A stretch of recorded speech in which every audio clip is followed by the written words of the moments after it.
गरीब आदमी अपने बच्चों को पढ़ा सके। ठीक है, अमीरों के तो पढ़ ही लेते हैं, बात है कि गरीबों के जो से ना वो आगे बच्चों को लेके आए। हर घर के अंदर फिर चोर, नशेई, डाकू, लुटेरा, ठीक है, ये चीज़ें फिर जो से ना सिस्टम में आ जाती हैं। ठीक है, तो काइंडली हुकूमत से गुजारिश है कि महंगाई का जो सा ना कोई तोड़ निकालें।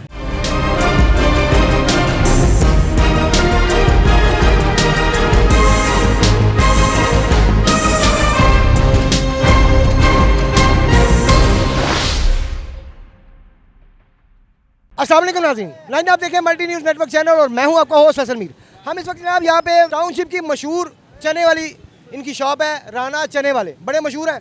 इनसे गपशप करते हैं कि महंगाई का इनकी दुकानदारी पे क्या इफेक्ट हुआ है। अस्सलाम वालेकुम सर। वालेकुम सलाम सर।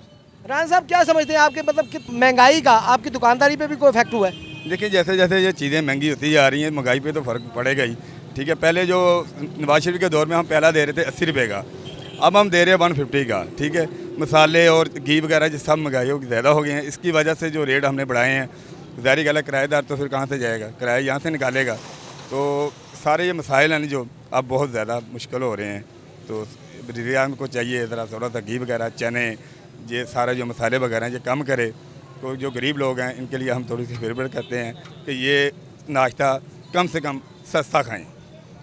बिल्कुल जी, आपने सही फरमाया कि एक मतलब जो सफ़ेद पोश बंदा है वो तो 150 रुपये का प्याला, फिर 15 रुपये का नान, तो वो एक टाइम का नाश्ता है, एक बंदे का आप कह लें 200 रुपये में पड़ता है। तो ये तो वाकई में बहुत ज़्यादती है। तो आपकी दुकानदारी पे भी कोई इफेक्ट हुआ है? कोई कस्टमर कम ज़्यादा कोई हुए हैं? देखिए, हमारे पास जो कस्टमर आते हैं, जो तगड़े जो कस्टमर हैं, जो अब कहते हैं वो बहुत सर, वो तो कोई 50 के भी ले लेता है, कोई 100 के भी ले लेता है। तो ज़्यादा जो कस्टमर है ना वो 20-30 वाले हैं, हम दे भी तो देते हैं। ठीक है कि नहीं, कि जिसको माड़ा आदमी है, कोई भी है, मजदूर है, वो 30 के ले लेता है, 2 ना लेता है, 60 पे गुजारा करके चला जाता है, तो हम दे देते हैं। ठीक है, तो देखें जैसे जैसे गाहक कस्टमर बड़ा आता है फिर हम उस हिसाब से देते हैं।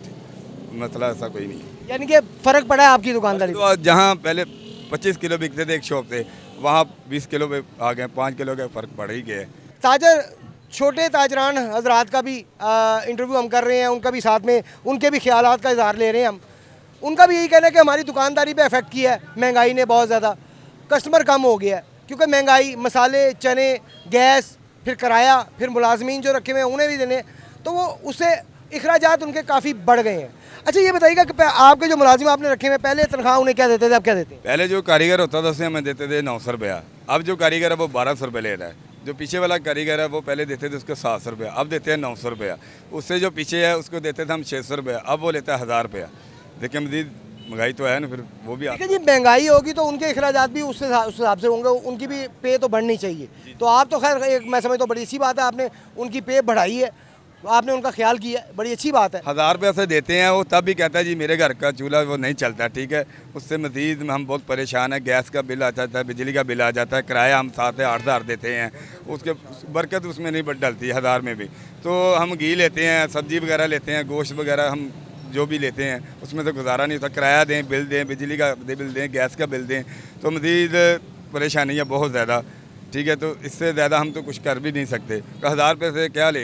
तो दूसरा कारीगर को दिहाड़ी देते हैं 1300 रुपये, उससे भी यही हाल है। वो उससे पूछो, वो कहता है घर का चूल्हा बहुत मुश्किल से चलता है। देखिए जी, 1000 रुपये में, 30,000 में भी एक ख़ानदान का गुजारा वाकई में मुश्किल हो गया है।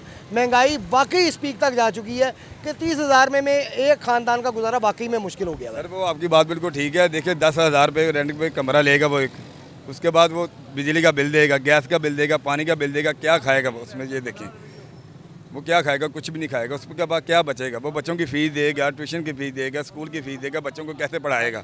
वो इसलिए कि उसके बच्चों की नॉर्मल फ़ीस है, वो कम से कम सरकारी स्कूल में दाखिल करवाएगा, यही हो सकता है। देखिए जी, पढ़ाई तो सरकारी स्कूल में भी है अब, बल्कि निसाब जो है वो सारा एक जैसा ही कर दिया गया है, स्कूल कोई भी हो। वो आपकी बात ठीक है, लेकिन मजदूर आदमी क्या करेगा? वो कहाँ लेके जाएगा? 1000 रुपये दिहाड़ी तो उसकी है, कहाँ लगाएगा? ये आप देखें ना, 1000 रुपये दिहाड़ी है, 10,000 रुपये उसका किराया है, बिजली का बिल है, सब कुछ है उसके, वो कैसे गुजारा करेगा? तो घर के मसले मसाइल तो बढ़ेंगे ही। क्या पैगाम देना चाहेंगे वज़ीर इमरान खान साहब को? मैं खान साहब से ये कहना चाहता हूँ कि खान साहब कम से कम भी ये जो चीज़ें मसाले वगैरह घी वगैरह चने वगैरह जितने भी जो शय पेट्रोल वगैरह से नीचे ले आए। ठीक है, ये तो कहता था कि बिल पाड़ दो, ये कर दो, वो कर दो। अब बताएं हम बिल कहाँ पाड़ें? 5 रुपये वाली पेंसिल जो सी है ना वो 15 रुपये की होगी। अब बताएं बच्चों को एजुकेशन कैसे हम दें? हम ड्यूटी करने वाले लोग हैं, हमारी जो सैलरी है वो 25-30 हज़ार रुपये है। ठीक है, 25-30 हज़ार में हम बच्चों को पढ़ाएं, घर का किराया दें, बिजली के बिल दें, या ख़ुद खाएं या बच्चों को खिलाएं, क्या करें?